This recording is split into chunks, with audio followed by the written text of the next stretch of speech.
नमस्कार दोस्तों।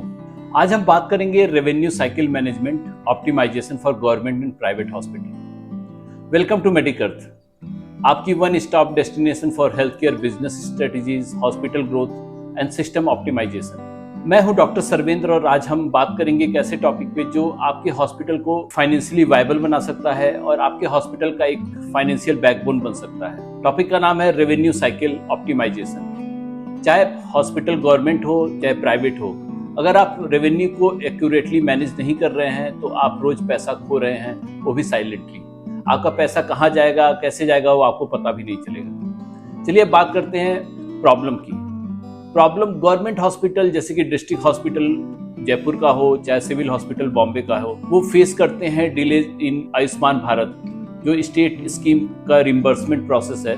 उसमें एवरेज 40 से 50-60 दिन लग ही जाता है क्लेम का रिम्बर्समेंट होने में। प्राइवेट हॉस्पिटल चाहे फोर्टिस की बात करें, मणिपाल की भी बात करें, तो वो भी सफर करते हैं। उनका टीपीए कोऑर्डिनेशन फ्लॉट होता है, पेपर वर्क कॉम्प्लेक्स होता है और रेवेन्यू लीकेज कॉमन है। एक 2023 में एनएचए नेशनल हेल्थ अथॉरिटी ने रिपोर्ट पब्लिश किया था। पब्लिक हॉस्पिटल के क्लेम 35% तक रिजेक्ट होते हैं सिर्फ डॉक्यूमेंटेशन की गलतियों की वजह से, और एक बहुत बड़ी प्रॉब्लम है क्योंकि डॉक्यूमेंटेशन सही नहीं है तो उसमें पेशेंट का लॉस होगा और हॉस्पिटल की रेवेन्यू का भी लॉस होगा। तब बात करते हैं, चलिए रूट कॉज क्या है। तो इसमें रूट कॉज सबसे इंपॉर्टेंट समझने वाली बात है फ्रेगमेंटेड वर्क फ्लो।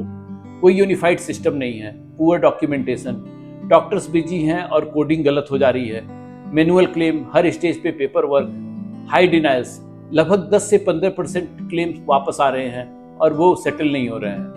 और हमारे पास सबसे बड़ी बात है, हमारे पास कोई एनालिटिक्स नहीं है कि हमें पता ही नहीं चल पा रहा है कि पैसा कहाँ अटक रहा है। अब एग्जाम्पल मैं आपको एक कोट करता हूँ। एक मेडिकल कॉलेज हॉस्पिटल ने जब अपनी एमआरडी ऑडिट कराया तो उनको पता चला कि लगभग 1.2 करोड़ का क्लेम रिजेक्ट सिर्फ इनकम्प्लीट डिस्चार्ज समरीज की वजह से हुआ। तो एक बहुत बड़ी प्रॉब्लम है कि अगर हम डिस्चार्ज समरी सही से नहीं बनाएंगे तो पैसा क्लेम में बहुत प्रॉब्लम आएगी। अब बात करते हैं सोल्यूशन का।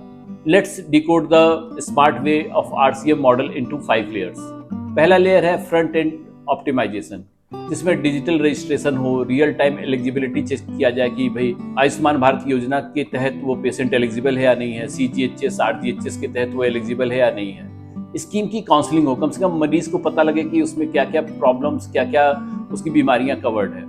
राजस्थान के कुछ जिले हॉस्पिटल ने IHMS, जिसको इंटीग्रेटेड हेल्थ मैनेजमेंट सिस्टम, को PMJY TMS transaction management system से इंटीग्रेट किया और 22% रिजेक्शन कम हुए, वो भी 3 महीने में, जो एक बहुत अच्छा और बहुत ही लैंडमार्क एग्जाम्पल है। फिर बात करते हैं मिड साइकिल मैनेजमेंट की। क्लिनिकल टेम्पलेट्स का यूज करें, कंप्यूटर असिस्टेड कोडिंग टूल्स का यूज करें और सबसे बड़ी बात है स्टाफ को इसके लिए ट्रेन करें। अगर ट्रेनिंग नहीं होगा तो कोडिंग गलत होगी। एक NABH एक्रेडिटेड हॉस्पिटल ने CSE लागू किया और लगभग 80 लाख रुपए का रेवेन्यू रिक्लेम किया थ्रू इम्प्रूव कोडिंग। कोडिंग गलत होगा तो सारा प्रोसेस फेल हो जाएगा वहीं और आपका जो क्लेम है वो रिजेक्ट हो जाएगा। अब बात करते हैं बैक एंड ऑटोमेशन का।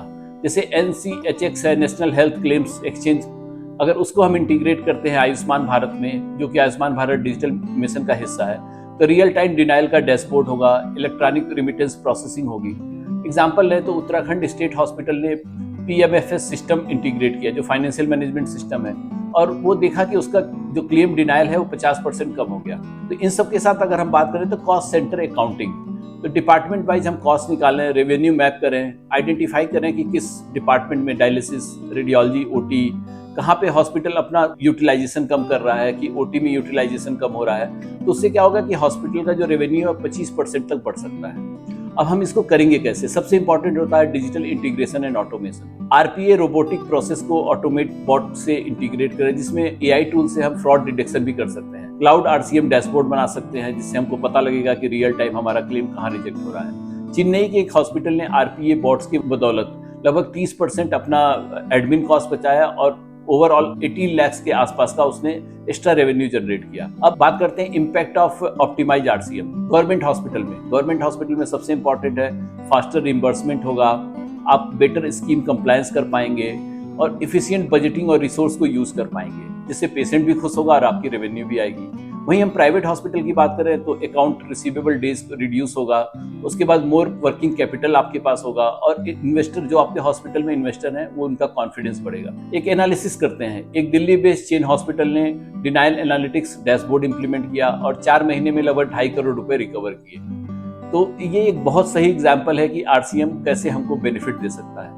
अब बेनिफिट की बात करें तो जो हेल्थ केयर प्रोवाइडर हैं तो उनको रियल टाइम विजिबिलिटी रहेगी कि क्लेम कैसे जा रहा है, कैसे प्रोसेस हो रहा है, लेस एडमिन वर्कलोड होगा उनका, बेटर प्रॉफिटेबिलिटी होगी। इंश्योरेंस और गवर्नमेंट सिस्टम का फ्रॉड कम होगा, टाइमली डेटा गवर्नमेंट के पास होगा, इंश्योरेंस के पास होगा और स्कीम की ऑडिट करने में भी उन्हें आसानी होगी। अब वहीं सबसे बड़े जो बेनिफिशियरी है पेशेंट, उनके लिए फास्टर अप्रूवल होगा, उन्हें किसी चीज का वेट नहीं करना पड़ेगा, ट्रांसपेरेंट बिलिंग होगी और बेटर एक्सपीरियंस होगा उनका ओवरऑल हेल्थ केयर में। अगर हम एक और एनालिसिस की बात करें तो कम्युनिटी हेल्थ सेंटर ने डिजिटल आरसीएम इंटीग्रेट किया तो स्कीम अप्रूवल सेम डे होने लगे और पेशेंट सेटिस्फेक्शन लगभग 74% से 92% हो गया था, जो कि एक बहुत बड़ा फिगर है और अपने आप में एक बहुत लैंडमार्क एग्जाम्पल है। तो अब हम एक रिकमेंडेशन की बात करें कि हॉस्पिटल फाइनेंस अब केवल अकाउंटेंट की जिम्मेदारी नहीं है, एक सीईओ और मेडिकल लीडरशिप की स्ट्रेटेजिक रिस्पॉन्सिबिलिटी बन चुकी है जिसको हम इग्नोर नहीं कर सकते हैं। हर स्टेट में आरसीएम प्लानिंग प्रॉपर हो, आयुष्मान भारत डिजिटल मिशन,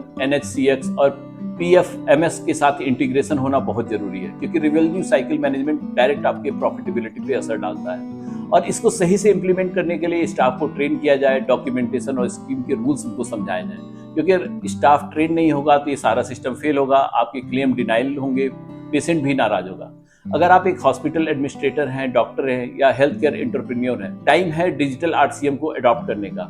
मेडिकर्थ आपको देता है बेस्ट स्ट्रेटजी, टूल और ट्रेनिंग ताकि आपका हेल्थ केयर बिजनेस फाइनेंशियली मजबूत बन सके, क्योंकि आरसीएम प्रोसेस एक बहुत ही इंटीग्रेटेड प्रोसेस है जो आपके पूरे रेवेन्यू को मैनेज करेगा, आपके लीकेजेस कहाँ आपके कॉस्ट में लीकेज है उसको बताएगा।